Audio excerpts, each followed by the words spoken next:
अहिले म यो पार्कको राष्ट्रपति, 4 राष्ट्रपति, अब्राहम लिङ्कन सहितको 4वटा राष्ट्रपतिको मूर्ति कुँदिएको पहराको छेउमा जाँदैछु।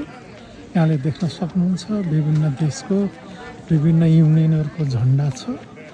त्यसपछि आन्तरिक र बाह्य टुरिस्टहरूको यहाँले प्रशस्तै चाप देख्न सक्नुहुन्छ।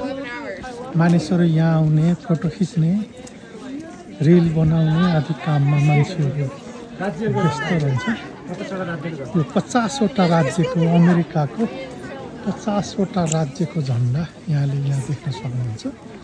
यो सिङ्गो अमेरिकाको प्रतिनिधिमूलक छ। यतापट्टि यो सुन्दर यहाँले दृश्य गेट देख्न सक्नुहुन्छ। त्यहाँ परपट्टि एउटा सानो पहाड छ। यतापट्टि कार्यालयहरू छ। यहाँ फेरि अर्को इन्फर्मेसन बोर्ड छ। यहाँबाट तल जान सकिन्छ। त्यहाँ एलिभेटरहरू छ। अत्यन्तै व्यवस्थित यो ठाउँ। अहिले हामी साँझमा छौँ।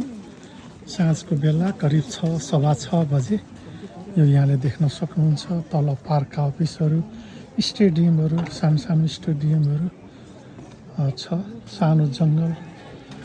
नेपालको आम पहाडमा हामी यस्ता कामहरू गर्न सक्यौँ भने हामी पनि टुरिस्ट केन्द्र बन्न सक्छौँ।